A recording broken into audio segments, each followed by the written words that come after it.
There are still undecideds there. How tight is the race? Well, Georgia is still a red state, and that's what a lot of people forget. I was Donald Trump's pollster in 2020 doing Georgia every week, and it was really tight. Many times he would be down 1 or 2 points in those surveys. And if you compare historically that election to this election, he's in actually a much better spot this go around. We also do Governor Kemp's work there, who won by 7.5 points in 2022. So that's what most people tend to forget about Georgia is the fact that it is not a purple state yet. It likely will be, but it is not currently one. And as was mentioned earlier, this is about inflation.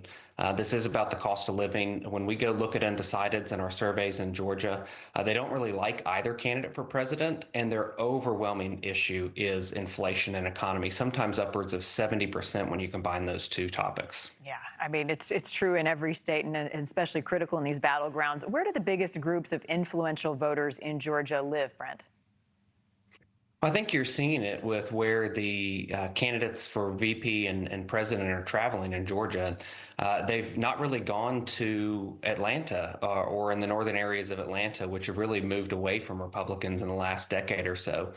Much of the battleground that you're seeing is in those suburban areas outside of Savannah, which is why the president is there today. They're around Columbus and Macon and in other areas of the state that most people don't think about when they think of Georgia. What demographic does former President Trump need to focus on so that he widens the margins and it's not as close for him if he were to win that state as it was in 2020? It's really male voters, especially male voters under the age of 55, and I would argue that potentially under the age of 40.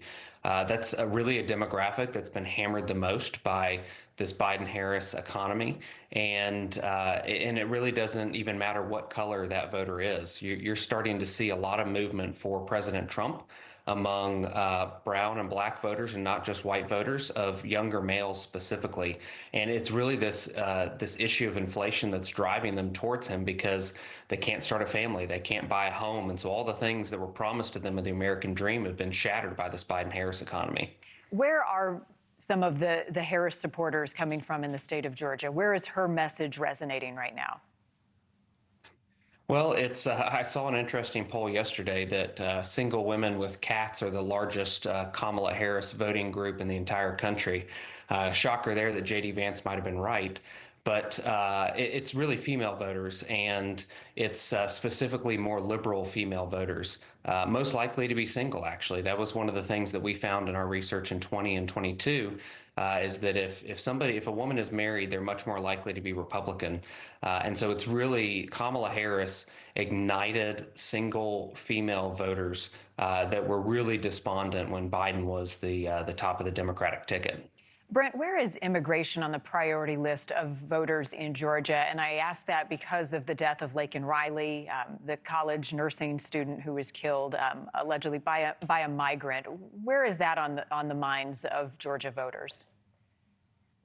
Immigration is a fairly partisan issue when you look at who's driving support for that being the top concern, and it's really voters on the right that are pushing that. And we've seen in the last couple months that issue's actually dropped some in importance in the issue matrix, and that inflation and economy has picked up, and it's really just been Republicans moving from immigration to inflation. But I do think when you see advertising on a topic like that, it does drive up the salience of the issue. And it's something that when you assess candidate trust between Harris and Trump, that is the largest margin for Trump is on handling the border and the immigration crisis. And so he's wise to be hammering that topic also to drive in the base. Elections are no longer about persuasion. They're about persuasion to turn out. And so that's a really good topic to get Trump voters out. But when you're talking about how do you cut into those undecideds, it's much more on the inflation and economic topics. One more real quick question, and that's on the process. Some new rulings on counting ballots, hand counting ballots in the state of Georgia. How might this impact the tallies on Election Day and the timing of results? Well, Georgia has never been a state that has quickly given us election results, and that it goes back even before 2020.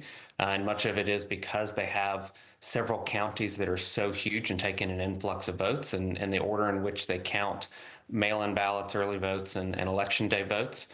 The biggest thing that Donald Trump could actually do to increase his chances in Georgia is to increase the trust among Republicans of the voting system itself. Thank you for watching. Go to newsnationnow.com to find NewsNation on your television provider. And don't forget to click the red subscribe button below to get more of NewsNation's fact-driven, unbiased coverage.